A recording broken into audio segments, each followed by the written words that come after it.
주일 10시에 나오신 여러분, 또 미디어로 예배하신 여러분을 환영하고 축복합니다. 한 주 동안 우리는 은혜로 살았습니다. 그리고 이 자리에도 은혜로 나와 있습니다. 또 하나님께서 준비하신 은혜가 이 자리에 있는 줄 믿습니다. 그 은혜를 사모하며 기대하는 마음으로 다 함께 자리에서 일어나 찬양하며 예배의 자리로 나아가겠습니다.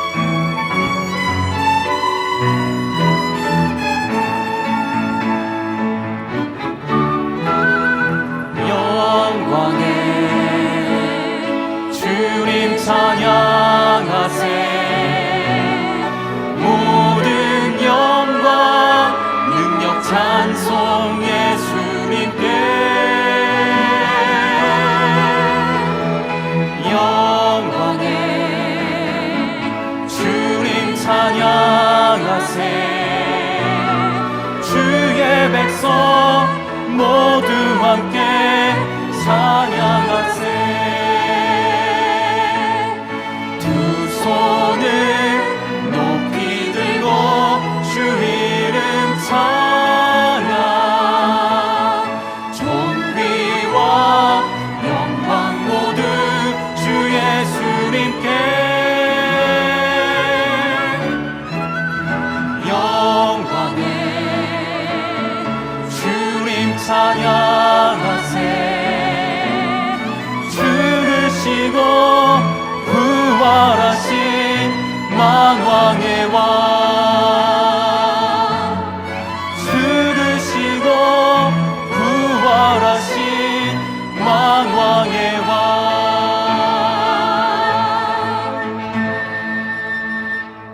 기도하겠습니다. 우리 예배를 받으시기 합당하신 하나님, 우리의 마음과 정성을 다하여 예배하게 하셔서 하나님께 영광이 되게 하시며 저희에게는 이 시간이 큰 은혜의 시간이 되도록 인도하여 주시옵소서. 예수님의 이름으로 기도합니다. 아멘.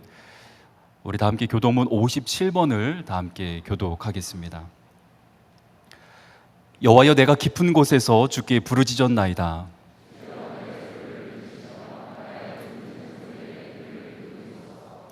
여호와여, 주께서 죄악을 지켜보실진대. 그러나 사유하심이 주께 있음은 나 곧 내 영혼은 여호와를 기다리며 파수꾼이 아침을 기다림보다 내 영혼이 주를 더 기다리나니. 이스라엘아, 여호와를 바랄지어다.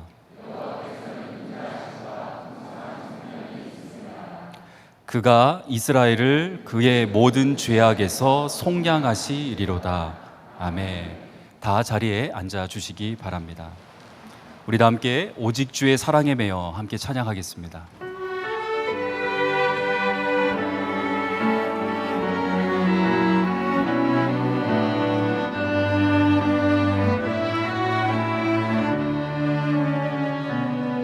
오직 주의 사랑에 매여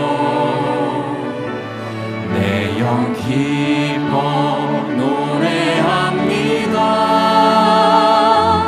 이 소망의 영광 기쁨의 땅에서 주께 사랑 드립니다.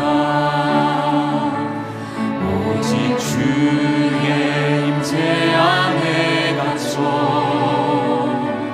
내 영 기뻐 찬양합니다.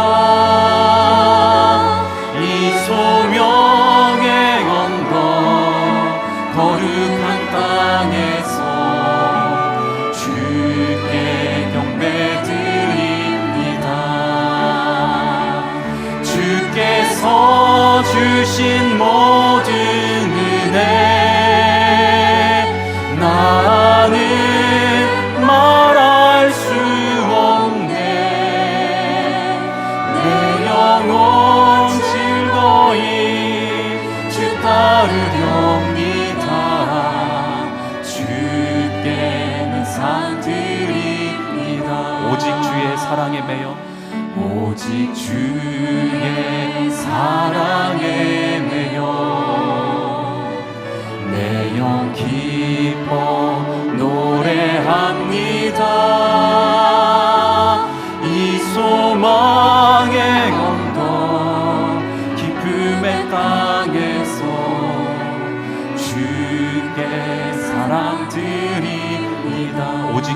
임재 안에 오직 주의 임재 안에 갇혀 내 영 기뻐 찬양합니다. 이 소명의 언덕 거룩한 땅에서 주께 경배드립니다. 주께서 주신 모든 은혜 나는 말할 수 없네. 내 영혼 즐거이 주 따르렵니다. 주께 내 삶들이 주께서 주신 모든 은혜 주께서 주신 모든 은혜 나는 말할 수 없네. 내 영혼 즐거이 주 따르렵니다. 주께 내 삶 드립니다. 주께 내 삶 주께 내 삶 드립니다. 주께 내 삶 드립니다.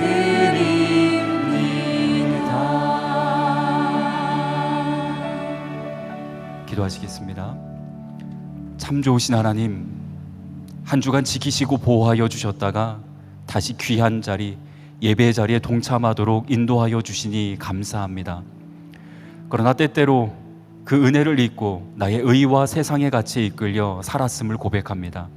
이 시간 주님의 은혜로 우리의 연약함을 용서하여 주시옵소서. 하나님, 오늘 예배도 사모하며 설레는 마음으로 이 자리에 섰습니다. 하나님께서 예배 가운데 친히 임하여 주셔서 우리를 위해 준비하신 은혜를 모두 경험하도록 인도하여 주시옵소서. 특별히 하나님께서 우리에게 주신 많은 헌신의 순간에 사랑하는 주님께 최고의 것을 드릴 수 있는 순수한 믿음을 허락하여 주시옵소서.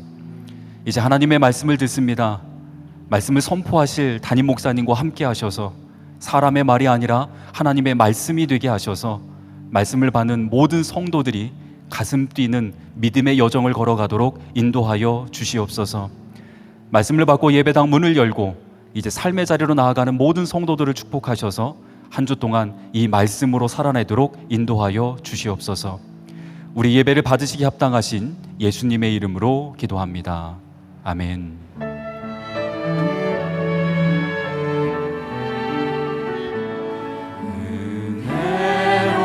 은혜로우신 하나님, 자비로우신 하나님, 간절한 기도 들으시고 주의 뜻 이루소서. 은혜로우신 하나님, 자비로우신 하나님, 간절한 기도 들으시고 주의 뜻 이루소서.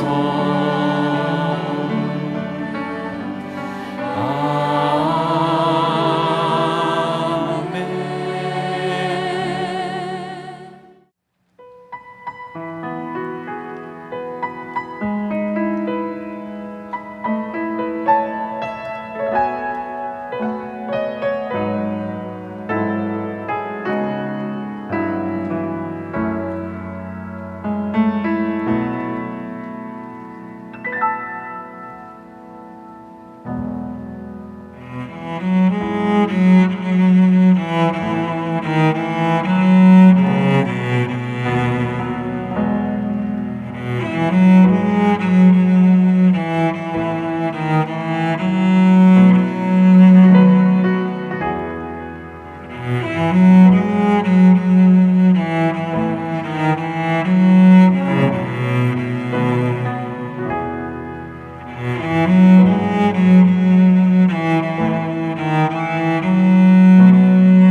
오늘 우리에게 주시는 하나님의 말씀은 요한복음 12장 1절에서 8절입니다. 요한복음 12장 1절에서 8절입니다. 유월절 엿새 전에 예수께서 베다니에 이르시니 이곳은 예수께서 죽은 자 가운데서 살리신 나사로가 있는 곳이라. 거기서 예수를 위하여 잔치할새 마르다는 일을 하고 나사로는 예수와 함께 앉은 자 중에 있더라. 마리아는 지극히 비싼 향유 곧 순전한 나드 한 근을 가져다가 예수의 발에 붓고 자기 머리털로 그의 발을 닦으니 향유 냄새가 집에 가득하더라. 제자 중 하나로서 예수를 잡아줄 가룟 유다가 말하되 이 향유를 어찌하여 300데나리온에 팔아 가난한 자들에게 주지 아니하였느냐 하니 이렇게 말함은 가난한 자들을 생각함이 아니요 그는 도둑이라 돈꾀를 맞고 거기 넣는 것을 훔쳐가미러라. 예수께서 이르시되 그를 가만히 두어 나의 장례할 날을 위하여 그것을 간직하게 하라. 가난한 자들은 항상 너희와 함께 있거니와 나는 항상 있지 아니하리라 하시니라. 이는 살아계신 하나님의 말씀입니다. 아멘.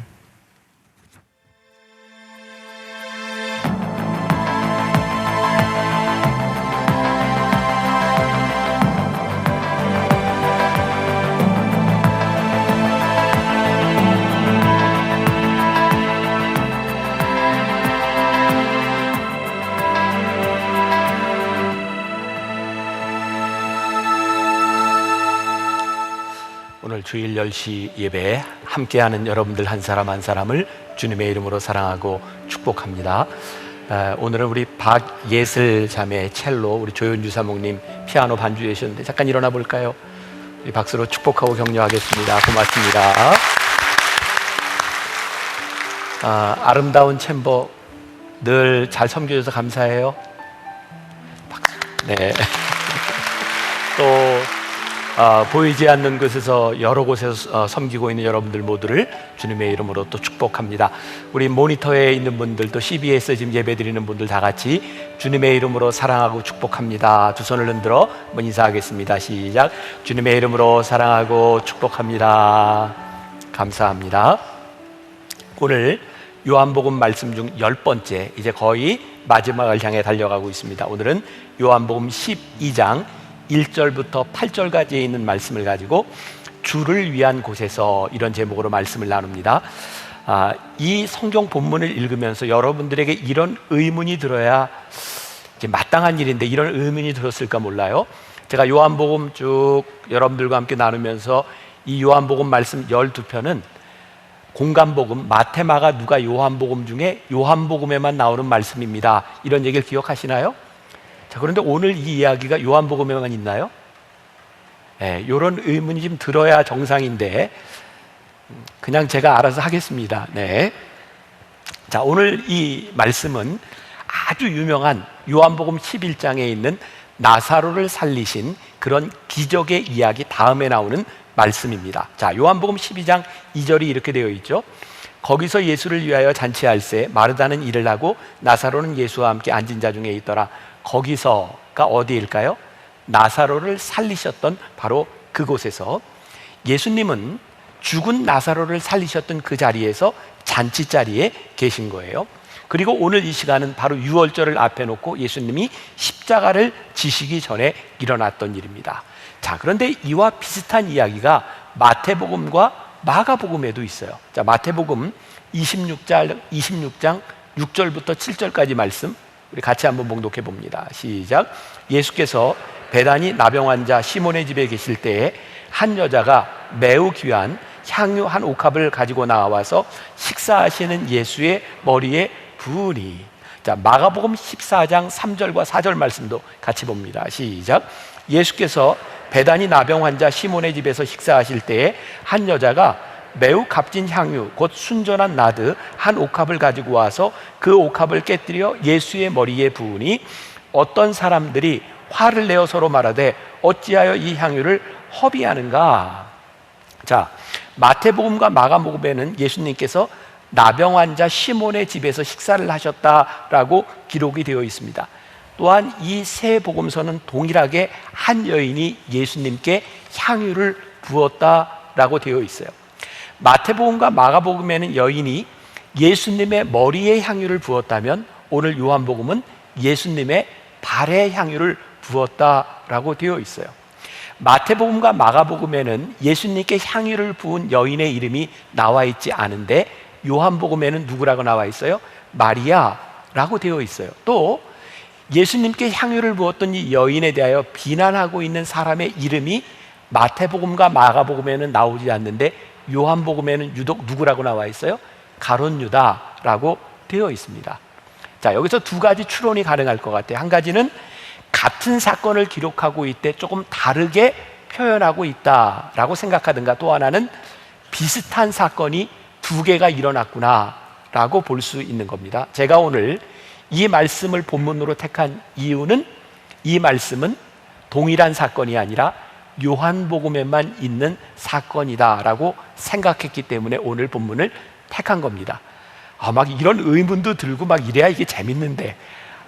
네. 자, 저 개인적으로 요한복음에 일어난 이 사건이 두 복음서는 다르다라고 생각하는 제 나름대로의 몇 가지 이유가 있는데, 마태복음과 마가복음에는 예수님께서 식사하실세라고 되어 있는데 요한복음에는 예수님께서 어떤 자리에 있냐면 예수를 위하여 잔치할세라고 되어 있어요. 자, 요한복음 12장 1절 봅니다. 다시 봅니다. 시작. 유월절 엿새 전에 예수께서 베다니에 이르시니 그곳은 예수께서 죽은 자 가운데 살리신 나사로가 있는 곳이라. 그러니까 잔치 자리인데 어떤 잔치 자리냐면 나사로를 살리신 그 일을 기념하는 잔치 자리였던 거예요.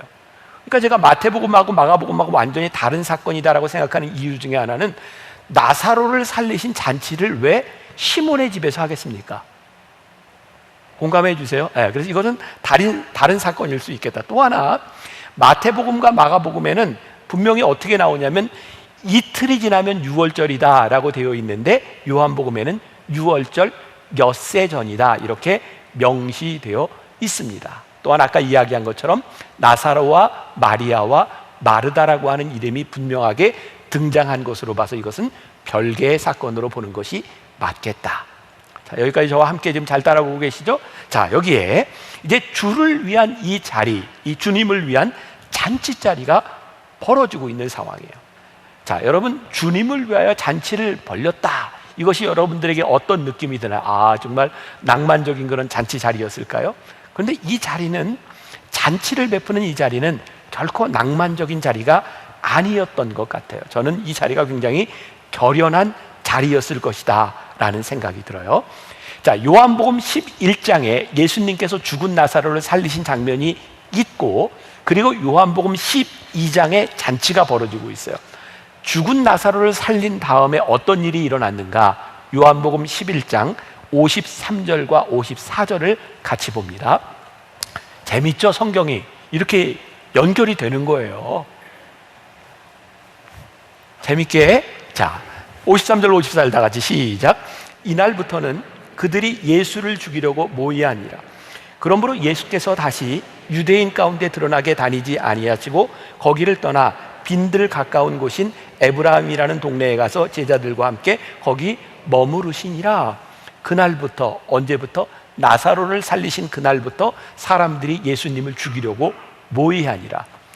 이전까지 예수님을 핍박하던 거하고는 다르게 나사로를 살리신 이 다음부터는 사람들이 구체적으로 예수님을 죽이기로 모의했다라고 되어 있어요. 자, 그런데 이런 상황에서 잔치를 베풀었다. 여러분들, 잔치를 몰래 할까요? 아니죠. 이 잔치는 모든 사람들에게 알려진 자리입니다. 그러니 이 상황이 어떤 상황이냐면 마리아와 마르다와 나사로가 커밍아웃한 거예요. 나는 예수님을 믿고 따르는 사람입니다. 그러니까 예수님을 죽이려고 모의하는 이 시기에 이들이 자신들을 커밍아웃하고 예수님을 위하여 잔치를 벌였다라고 하는 것은 결연한 그들의 의지, 우리가 이 일로 죽을 수도 있겠다라고 하는 상황에서 이 잔치가 벌어지고 있는 거예요. 그러니까 오늘 이 말씀을 우리들이 이런 상황에서 보아야 이 말씀이 제대로 이해가 되는 거예요. 주를 위한 자리는 단순히 마리아가 옥합을 깨고 예수님께 향을 부은 사건이 아니라 목숨을 내어놓고 예수님을 영접하는 중요한 일이 그 자리에서 일어나고 있다는 사실이에요. 다시 말합니다. 오늘 이 말씀이 우리들에게 도전이 되는 것은 예수님을 위한 그 잔치 자리가 낭만적이지 않다는 거예요. 생명의 위협을 받을 수도 있는 것을 감수하면서 주님을 위한 잔치를 베풀고 있다는 거예요. 여기에 몇 사람의 헌신과 그리고 그들의 헌신의 다른 모습들이 보여주고 있어요. 마르다는 예수님을 위해 일을 하고 있었고, 나사로는 예수님 곁에 잔치자리에 앉아 있었고, 마리아는 값비싼 향유 옥합을 깨뜨리는 헌신이 있었어요. 자, 여러분들 헌신이라는 말을 생각해 봅시다. 헌신은 누가 하고 있냐면 주님을 사랑하는 사람이 예수님께 헌신하고 있어요. 저는 이 헌신은 그래서 늘 주님을 사랑하는 사람에게 헌신은 거룩한 낭비라는 생각이 들어요. 거룩한 낭비. 낭비가 무엇인가요? 굳이 하지 않아도 되는 일을 하는 것을 낭비한다라고 말을 합니다. 헌신은요, 굳이 하지 않아도 되는 일인데 거룩한 낭비가 이루어지는 것이 헌신이에요. 주님을 알지 못하는 사람들에게 주를 위한 그 자리는 낭비로밖에 보이지 않는 일을, 왜 이렇게 무모한 일을 하고 있는가? 그러나 헌신을 하는 사람들은 주님이 누구인지를 아는 곳에서부터 헌신이 일어나고 있는 거예요. 그러니까 헌신, 주님을 알지 못하는 사람들에게 그 헌신은 헌신으로 보이는 것이 아니라 낭비로 보일 뿐만 아니라 계산적이 될 수밖에 없어요. 지금 일어나고 있는 그 일을 머릿속으로 계산하는 거예요. 상식적으로 생각해 보는 거예요. 자, 요한복음 12장 4절과 5절 말씀 다시 봅니다. 자, 시작. 제자 중 하나로서 예수를 잡아줄 가룟 유다가 말하되 이 향유를 어찌하여 300데나리온에 팔아 가난한 자들에게 주지 아니하였느냐 하니. 지금 가룟 유다는 뭘 하고 있어요? 헌신의 자리에서 계산을 하고 있는 거예요. 자, 제가 계속해서 여러분들에게 말씀드리지만 이 요한복음 말씀은 우리 묵상팀에게 제가 설교 원고를 주고 같이 묵상한 거를 나누고 있어요. 우리 교회 청년 중에 하나가 이 말씀을 보고 이런 피드백을 줬어요. 제가 좀 그대로 읽어드릴게요. 설교 본문에서 나드, 향유, 데나리온, 이득으로 헌신에 대한 생각이 자꾸 경제적인 개념, 금전, 헌금 안에만 맴도는 제 자신을 발견합니다. 헌신에 대한 부분이 돈에만 국한되는 것이 아니라 체력, 공간, 시간 등 더 넓은 부분도 있을 것인데요. 저에게 있어서 헌신의 핑계는 바로 제 자신입니다. 제 자신에게 너무나 많은 핑계거리가 생깁니다. 좀 더 자고 싶고, 좀 더 쉬고 싶고, 좀 더 맛있는 건 먹고 싶고, 쉽게 배고프고, 쉽게 지치고, 더운 것, 추운 것 못 참고. 헌신의 핑계가 많아지는 것은 제 마음이 예수님을 벗어나 있기 때문인 것 같습니다. 물론 예수님은 제가 쉬고 맛있는 것을 먹는 것도 기뻐하십니다. 하지만 저의 진짜 마음이 어디에 있는지에 더 관심이 있으십니다. 헌신의 핑계는 다양하고 많지만 그 근본적인 이유는 예수님을 사랑하는 마음이 길을 잃었기 때문이라고 생각합니다. 우선 저의 마음을 다시 예수님께 드리며 헌신의 기회를 깨어있음으로 발견하고 마리아처럼 자연스럽게 더욱 헌신하기를 원합니다. 지금 헌신의 자리에서 가룟 유다는 주님을 사랑하지 못함으로 인하여 계산하고 있는 거죠. 헌신은 주님과 얼마나 가까이 있느냐의 문제인 거예요. 자, 오늘 여기에 나타난 세 사람의 헌신을 다시 이야기합니다. 마르다의 헌신, 오늘 잔치자리는 음식을 열심히 준비하고 있는 마르다의 헌신이 있기 때문에 잔치가 가능한 거예요. 또 하나, 이 잔치의 자리에 나사로가 예수님 옆에 앉아 있는 거예요. 이게 무슨 이야기예요?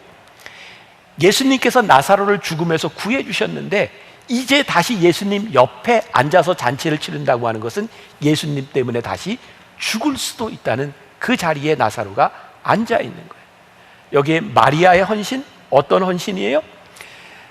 자기가 가지고 있는 것에 대한 경제적인 가치를 생각하고 있는 것이 아니라 그녀가 향유 옥합을 깨뜨렸을 때 거기에 문제는 돈의 문제가 아니라 온 집안에 그 향내가 가득하게 되었다.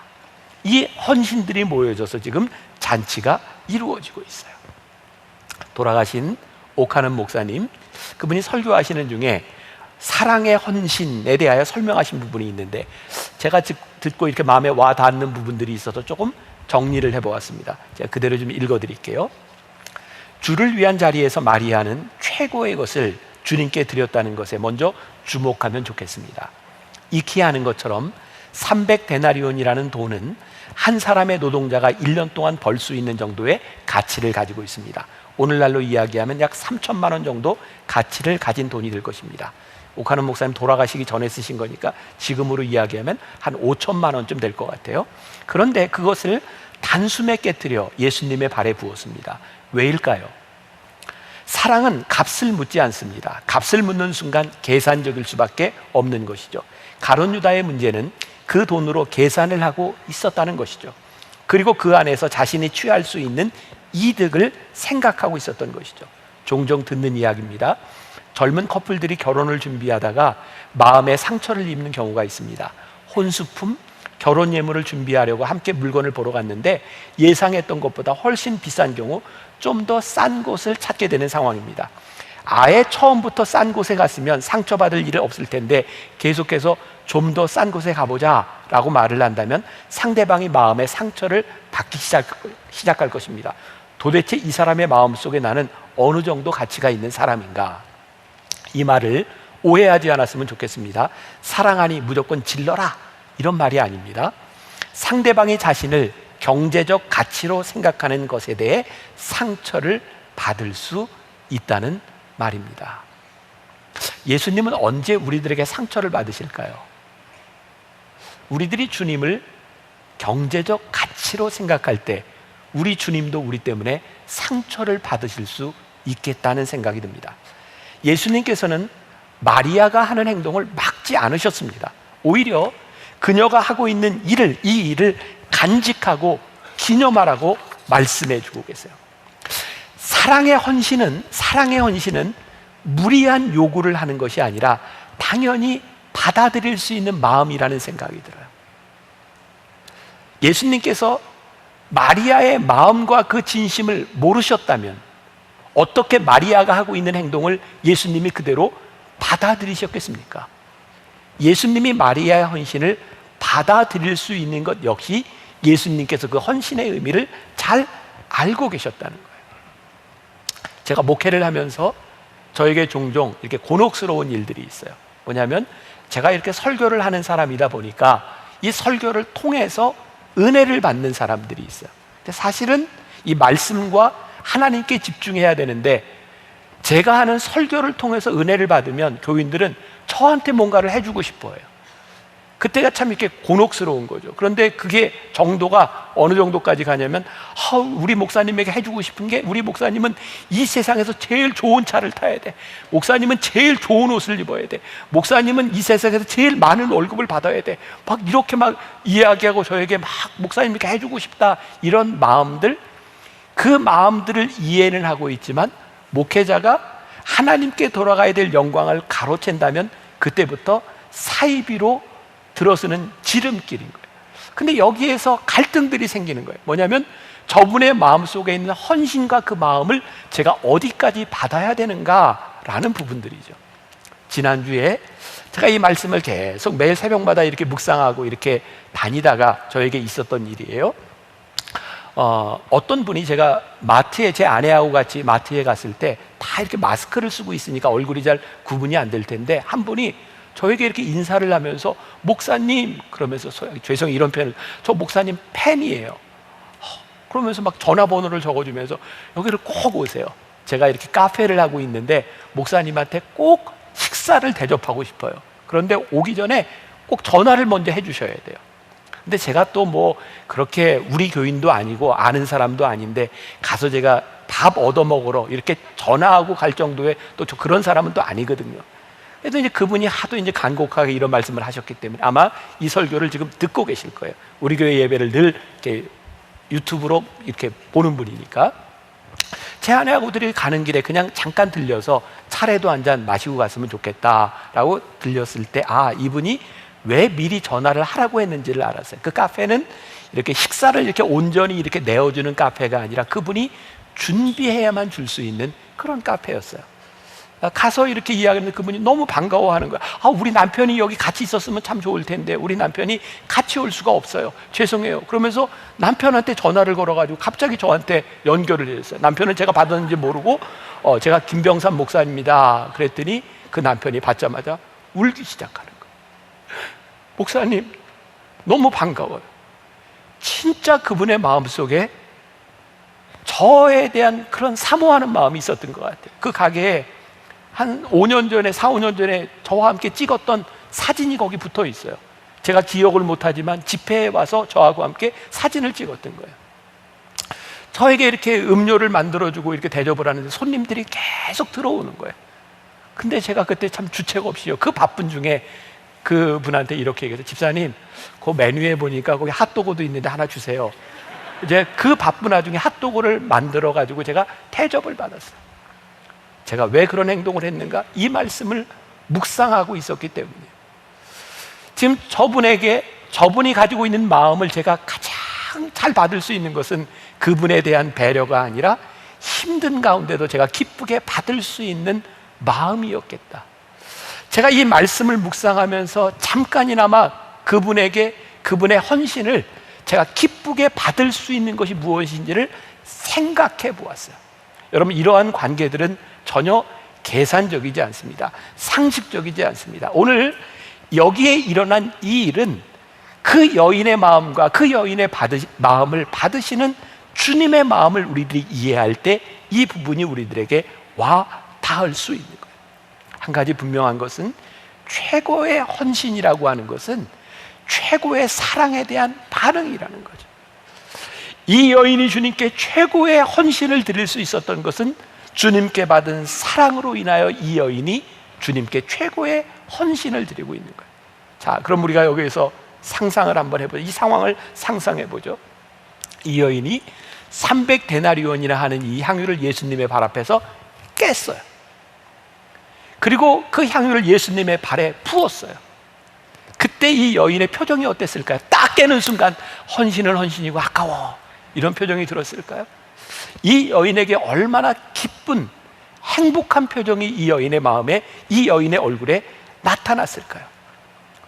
우리 인생에서 가장 행복한 순간은 내가 가장 귀하게 생각하고 내가 가장 사랑하는 사람을 위하여 내가 해줄 수 있는 최선을 해줄 수 있을 때, 그것이 우리들에게 행복한 일이 아닐까요? 어느 날부터인가 우리의 신앙의 행복감, 우리의 신앙의 헌신이 사라졌다고 하면 바로 여기에서 문제가 생긴 것은 아닐까. 제가 얼마 전에 신문을 읽다 보니까 뉴스에 우리나라의 이 젊은 이들 가운데서 사비 현상이 일어나고 있대. 사비 운동. 이게 뭔가 하면 젊은이들 사이에 확산되고 있는 사비는 비연애, 비성관계, 비결혼, 비출산, 이게 네 가지 사비라는 거예요. 젊은 여성들 사이에서 나는 더 이상 남자들의 종속물도 아니고 나는 애를 낳기 위해 있는 존재도 아니고 출산으로 인해 내 경력이 단절되는 것도 원치 않고, 이런 운동이 왜 일어났을까요? 우리 사회에서 그동안 여자들이 일방적으로 희생당하고 강요당해 왔다는 것 때문에 이제는 내가 손해보지 않고 내 권리를 찾겠다라고 하는 마음에서 이런 일들이 일어나겠죠. 동일한 근거로 또 사람들은 이렇게 또 이야기를 해요. 아, 너희들 그렇게 되면 이 인류가 어떻게 보존이 되겠냐? 그러면서 다시 이 여자들에게 이런 이야기를 할 때 이성적이고 계산적인 관계, 이것들이 우리 사회에 얼마 우리를 힘들게 하는가. 여러분, 헌신한다고 하는 것은요, 일방적으로 누군가에게 희생을 강요하는 것, 그것은 헌신이 아니에요. 그러니 대한민국 미래를 위해서 계산하지 말고 따지지 말고 애를 낳아 라고 하는 것이 얼마나 이 사회를 불행하게 만들겠어요. 그러니까 우리들에게 헌신이 사랑이 전제되지 않는 헌신, 일방적인 헌신, 일방적인 희생이라고 하는 것은 전혀 기쁨이 존재하지 않는 거예요. 자, 오늘 이 여인의 행동을 바라보는 두 가지의 다른 시선이 있는 거예요. 하나는 가룟 유다의 시선이고, 또 하나는 그 여인의 헌신을 받으시는 예수님의 시선이 여기에 존재해요. 주를 위한 자리에서 마리아가 주님께 행한 일을 보면 이런 생각이 들어요. 야, 사랑으로 헌신하는 저 마리아에게 주변의 시선들은 별로 중요하지 않았나 보다. 이게 헌신과 사랑의 특징일지도 모르겠다는 생각입니다. 요한복음 12장 3절 우리 다시 한번 봅니다. 마리아는 지극히 비싼 향유 곧 순전한 나드 한 근을 가져다가 예수의 발에 붓고 자기 머리털로 그의 발을 닦으니 향유 냄새가 집에 가득하더라. 이게 어떻게 정상적인 행동입니까? 그러니까 사랑으로 헌신하는 사람은 별로 이렇게 주변 사람들의 시선을 의식하지 않는 것 같아요. 근데 이 모습을 보며 가장 분노했던 사람이 하나가 누구냐면 가룟 유다인 거예요. 순전한 나드 한 근이나 되는 향유를 그렇게 낭비하다니, 사랑의 헌신을 계산하려고 하니까 답이 나오지 않는 거예요. 가룟 유다는 분노합니다. 자, 성경은 12장 5절부터 6절까지 뭐라고 이야기하는가? 이 향유를 어찌하여 300데나리온에 팔아 가난한 자들에게 주지 아니하였는가 하니, 이렇게 말함은 가난한 자들을 생각함이 아니요 그는 도둑이라. 돈꾀를 맞고 거기 넣는 것을 훔쳐가미러라. 이 말씀을 통해 무엇을 우리들이 유추할 수 있어요? 예수님이 알고 계시는 게 있는 거예요. 뭐냐면 가룟 유다가 예수님의 제자들의 공동체에서 회계를 담당하고 있었는데, 어떤 이유에서든 어떤 모습으로든 사람들이 이 공동체에 돈을 가져다 주는 사람이 있었겠죠. 공동체를 유지해야 되니까. 그때마다 가룟 유다는 다는 아니지만 거기에 들어오는 그 돈 중에 일부를 자기가 개인적인 이득으로 취했던 것 같아요. 그러니까 이 여인이 향유를 딱 깨트려서 완전히 다 허비해버리는 순간 가룟 유다는 자기에게 돌아올 이득이 하나도 없는 거예요. 예수님은 그가 도둑이라, 그가 자기에게 돌아올 이득을 생각하고 있었구나라고 하는 걸 예수님이 알고 계셨던 거죠. 무엇이 문제예요? 주를 위한 자리에서 내가 취할 수 있는 이득이 무엇인가를 생각하니 마리아의 행동이 답이 나오지 않는 거죠. 계산이 빠르다고 하는 것, 어떤 의미에서 우리의 인생에 필요한 부분일지도 모르지만, 계산이 빠르다라고 하는 것은 이런 부분이 아닐까요? 단순히 돈에 대한 문제를 떠나서 마리아가 지금 이러한 행동을 하고 있을 때 이 공동체에 몰고 올 파장이 무엇인가? 저는 그런 생각을 충분히 했을 것 같아요. 아니, 예수님께서 그동안 가난한 사람, 억눌린 사람, 불쌍한 사람들을 그렇게 도우셨는데, 아니 예수님의 발 앞에서 이렇게 향유 옥합을 깨뜨려 허비하니 예수님에 대한 평판이 어떻게 되겠는가를 생각했을 수도 있고, 예수님을 지극정성으로 대하는 이 모습 때문에 이 공동체가 지금 예수님을 죽이려 모여하는 이 상황 가운데서 우리가 위험해질 수도 있겠다라는 생각을 하지 않았을까요? 그러니까 계산을 하는 순간 우리는 본질을 잃어버려요. 여러분 잘 기억하십시오.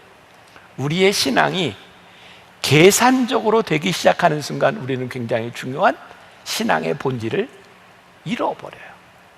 우리 신앙의 본질이 무엇일까요? 하나님을 사랑하는 것, 주님을 사랑하는 것. 그 마음이 사라져 우리들이 계산적이 되기 시작할 때 우리의 신앙은 근본부터 흔들리기 시작해요. 유다가 생각하는 가난한 사람을 돕는 것이 중요하기는 한데, 우리의 신앙의 본질이 가난한 사람을 돕는 것은 아니에요. 이 말에 또 막 요것만 딱 끊어다가 저 만나교회 김병삼 목사는 교회에서 가난한 사람을 돕는 것이 문제가 아니래, 이렇게 얘기하면 제가 또 굉장히 또 곤란해져요. 그런 얘기 아닌 거 아시죠? 가난한 사람을 돕는 것이 잘못된 것이 아니라, 우리가 가난한 사람을 돕는 이유는 주님을 사랑하는 마음에서 나오는 것이어야 하는데, 우리들이 예수님을 믿고 주님을 따르는 것보다 가난한 사람을 돕는 것이 신앙의 본질이라고 생각한다면 우리는 조금 잘못돼 가고 있는 거예요. 그러니까 제가 목회를 하면서 가장 힘든 부분 중에 하나가 이런 부분인 것 같아요. 우리 교회, 우리 신앙의 본질은 무엇이며 우리가 해야 되는 일은 무엇인가 해서 혼돈이 오기 시작하는 거죠. 그래서 우리들이 하나님 앞에 깊이 이 헌신에 대한 문제, 사랑의 문제를 생각해 보아야 돼요. 저에게 그런 경험이 있어요. 잘 이렇게 또 연결이 되고 우리가 생각할 수 있는 포인트가 될 것 같은데, 제가 89년도, 그러니까 지금부터 32년 전에 영월에서 이렇게 목회를 하다 전도사로 있다가 이제 군목으로 군대에 들어가게 됐어요. 제가 살고 있던 그 영월이라고 하는 지역은 굉장히 낙후된 지역, 진짜 산골이에요. 버스가 하루에 그 당시에 2번밖에 안 다니는 지역이었으니까 제가 이렇게 마지막 날 사임을 하고 떠나는 날이었어요. 그 교회에 이렇게 연세가 많은 집사님 한 분이 계셨어요. 그 당시에 그분은 생활보호 대상자였고요, 제가 지금도 잊지 못하는 게 그분이 5만 원을 받아서, 정부에서부터 5만 원을 받아서 생활하는 분이었어요. 제가 마지막 떠나는 날 예배를 드리고 떠나올 때 그분이 저에게 봉투를 하나 줬어요. 그러면서 이렇게 얘기를 했어요. 전도사님, 양말이라도 사서 신으세요. 그리고 저에게 봉투를 줬어요. 제가 봉투를 세어봤어요. 5만 원이 들어있어요. 제가 그 자리에서 그분에게 그랬어요. 집사님, 저 이거 못 받아요. 아니, 집사님 한 달 생활비가 5만 원인데 이거를 제가 어떻게 받아요? 그때 그 집사님이, 참 많이 배우지 못한 집사님이 저에게, 전도사님 사랑해서 주는 선물이에요. 받으세요. 제가 그 5만 원을 받으면서 지금까지도 잊혀지지 않는 것 중에 하나가, 내가 받은 돈 중에 가장 큰 돈이 그 돈이다. 그것은 돈이 아니었어요. 경제적인 가치가 아니었어요. 제가 언젠가도 한번 말씀을 드린 것 같아요. 벌써 10년도 지난 일이네요. 우리 교회에 그 당시에 이렇게 교회를 청소하는 분들이, 우리 교인들 중에 좀 어려운 분들이 이렇게 교회 청소들을 하셨어요. 한 권사님이 이렇게 청소를 하다가 이렇게 피를 토하고 쓰러지셨고, 병원에 가봤더니 그 권사님이 이미 폐암 말기였어요. 우리 교인들이 참 많이 기도했던 것 같아요. 하나님 살려주세요. 이유는 이 권사님이 이제 아들 결혼을 앞두고 있었거든요. 그래서 교인들이 그렇게 기도했어요.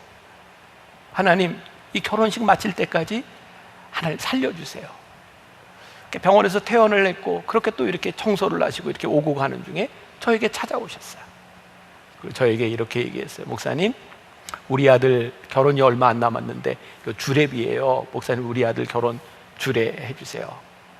여러분들 아시겠지만 제가 주례비 제가 받는 거 아니고 다 헌금으로 들어가요. 어려운 사람 돕는 헌금으로 들어가요.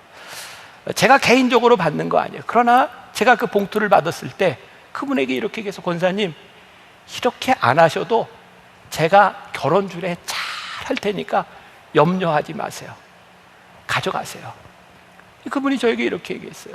목사님, 제가 이게 목사님에게 드리는 마지막 선물이 될지 몰라요. 제가 목사님을 얼마나 사랑하는지 아시죠? 그때 제가 그 봉투를 가슴으로 받았거든요. 그건 돈이 아니었어요.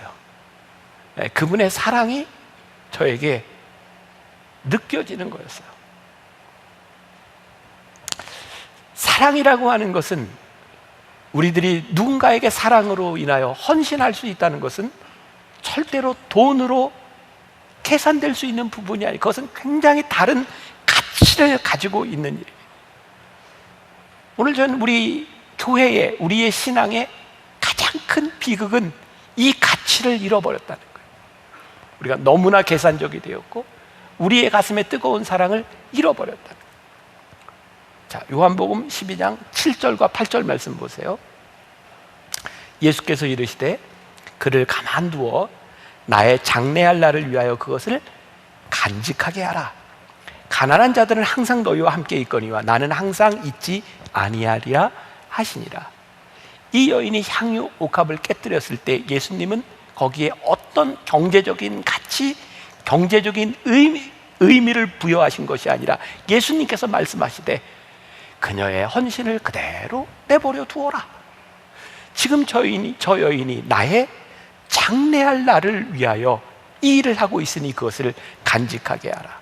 성경 어디에도 마리아가 예수님이 예수님이 십자가에 날리실 것을 생각하고 향유 옥합을 깨뜨렸다고 하는 말씀이 없어요. 저는 이렇게 생각합니다. 마리아는 예수님의 장래를 위하여 향유 옥합을 깨뜨린 것이 아닌데, 예수님은 이 여인의 헌신에 대하여 이 여인의 행동보다 훨씬 더 큰 의미를 부여하고 계시고 그것이 얼마나 귀한 것인지를 말씀하고 있어요. 우리가 신앙생활을 하면서 경험하는 것이 그런 것 아닐까요? 우리가 하나님 앞에서 믿음으로 고백한 일이 단순히 나의 고백을 넘어서 더 깊고 더 의미 있는 일로 쓰여짐을 경험하는 것이 우리들이 신앙인데, 우리의 헌신은 헌신보다 더 큰 일들을 경험하게 만들어주는 것인데, 이것이 사라져서 우리들이 계산적으로 살아가고 있다면 이것이 얼마나 냉랭한 모습일까? 주를 위한 곳에서 하는 헌신은 주님께서 어떻게 사용하시느냐에 따라 가치가 달라지는 거예요.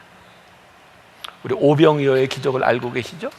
빈들에서 예수님께서 말씀을 전하실 때 굶주리는 사람을 보며 안타까워할 때 한 어린아이가 물고기 2마리와 보리떡 5개를 가지고 왔어요. 그 아이에게 그것이 얼마나 큰 헌신일까요? 그런데 놀라운 일은 그 아이의 헌신보다 더 놀라운 일은 그 아이의 헌신을 통하여 예수님께서 더 넓게 그 헌신을 사용하고 계시다는 거예요. 오늘 우리들에게 도전이 되고 오늘 이 말씀을 통해 우리들이 깨달아야 되는 것이 무엇인가? 지금 우리들 앞에 우리들이 헌신할 수 있는 기회를 맞이했다면 그 헌신의 기회를 놓치지 말라는 거예요. 우리 주님께서는 우리들이 하는 그 헌신보다 더 크고 더 의미 있는 일들을 위하여 우리의 헌신을 사용할 수 있는 분이시기 때문에 여러분들의 헌신이 헛되지 않도록 하라는 거예요. 헌신은 사랑이지만 아픈 거예요. 쉽지 않은 겁니다. 오늘 제가 여러분들에게 잠깐 보여드리려고 하는 영상이 있는데, 얼마 전에 남아프리카 공화국에 있는 그 김종우 선교사님의 부인 김현주 선교사님이 영상을 하나 보내왔어요. 제가 여러분들에게 감사도 드리고 싶고, 만약 우리가 남아프리카 공화국을 위해서 거기에 있는 학교를 세우는 일을 위해서 여러분들의 헌금을 많이 해주셨고, 그 헌금을 그대로 보내드렸는데 이 코로나 상황 가운데서도 그 학교 기공식이 있었어요. 혹시 여러분들 기억하세요? 제가 여러분들의 헌금을 요청했던 이유 가운데 하나가 이 김종호 선교사님, 제가 오래전부터 알고 있었는데 이 김종호 선교사님이 진짜 주변머리가 없어서 저를 알고 있으면서 저한테 한 번도 도와달라는 얘기를 해보지 않았어요. 그 남아프리카 공화국에 있는 그 아이들을 위한 학교를 세우는 꿈을 가지고 있었는데 그 꿈을 가지고 누구에게 쉽게 이렇게 도와달라는 얘기를 하지 못하고 학교를 자기 손으로 지으려고 페인트 칠을 하고 목공일을 하고 그렇게 차를 타고 가다가 차 안에서 심장마비로 죽었어요. 그리고 그 남편의 죽음을 보면서 그 아내였던 김현주 목사님과 딸 둘이 그것을 떠나지 않고, 하나님, 남편이 꿈꾸었던 그것을 우리들이 순종하며 이루겠습니다 라고 그들의 비전을 이야기하기 시작했을 때 우리 교회가 한샘 치고 헌금을 해서 거기에 보내줬어요. 전 지금 그런 생각이 들어요. 만일 김종호 선교사가 그렇게 죽지 않았다면 저는 여러분들에게 그 학교를 위하여 헌금합시다 이런 말 하지 않았을 것 같아요. 그 김종호 선교사님이 자기 손으로 그렇게 과로하며 그 학교를 짓기 위해서 페인트 칠을 하고 목공일을 하다가 심장마비로 죽지 않았다면, 그의 헌신이 없었다면 아마 그 학교는 지어지지 않았을지도 몰라요. 그러니까 헌신은 우리들이 생각하는 것보다 더 큰 의미들을 가지고 있어요. 우리 잠깐 그 영상 보겠습니다.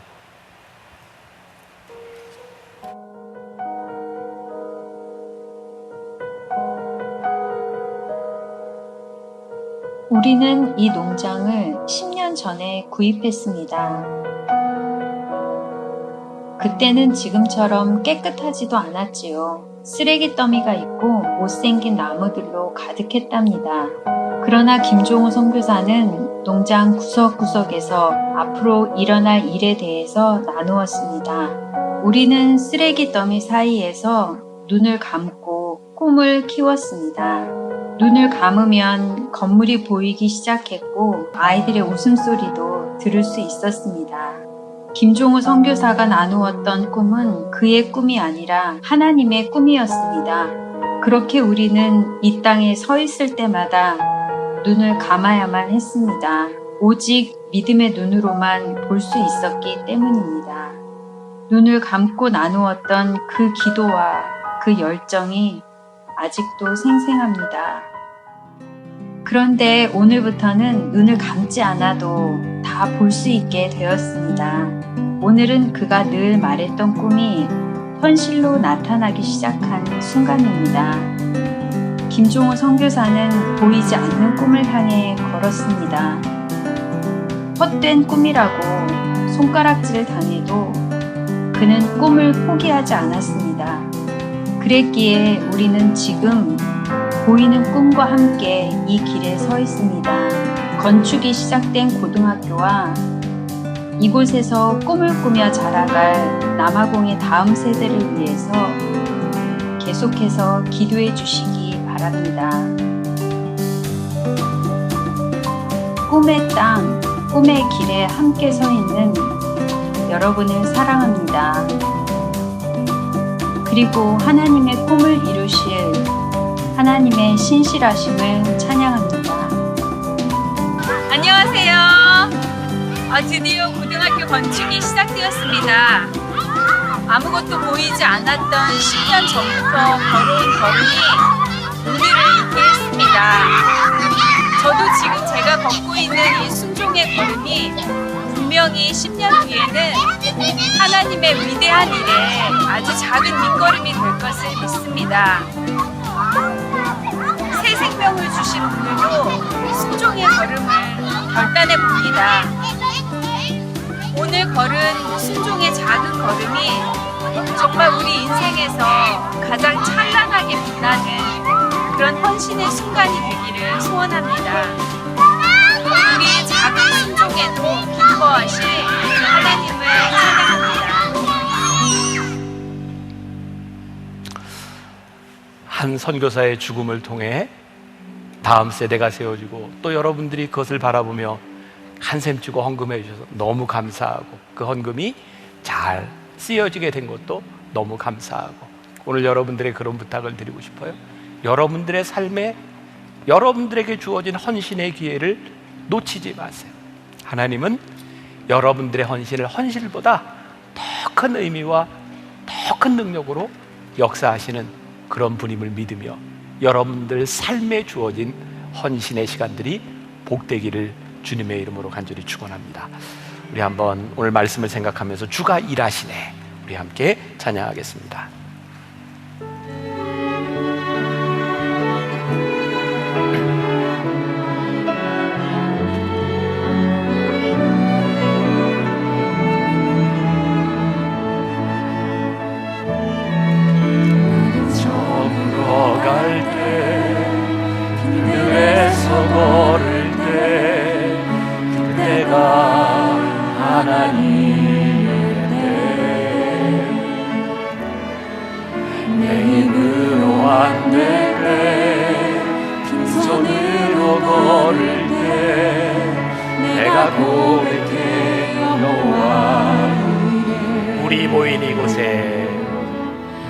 우리 모인 이곳에 주님 함께 계시네 누리네 아버지네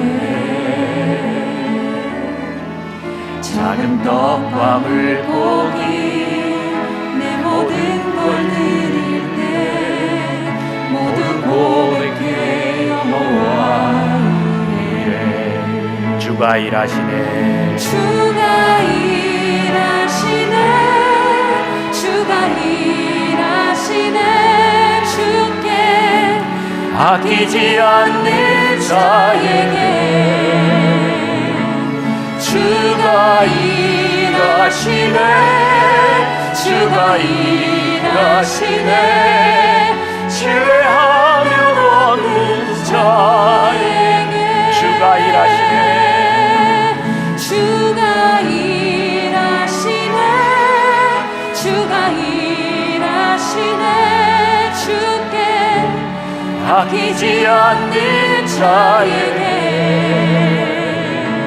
주가 일하시네 주가 일하시네 신뢰하며 얻는 자에게 주가 일하시네 주가 일하시네 주가 일하시네 주께 아끼지 않는 자에게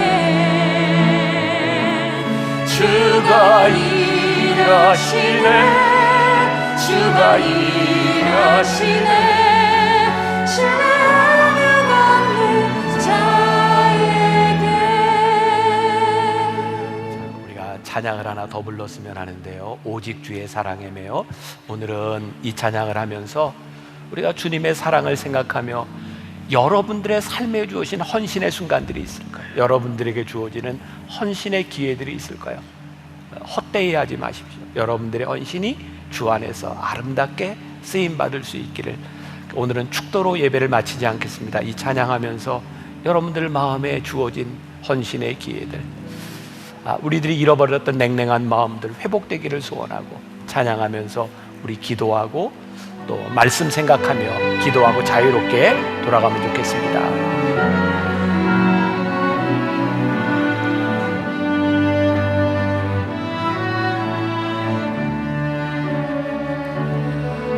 오직 주의 사랑에 내 영 기뻐 노래합니다.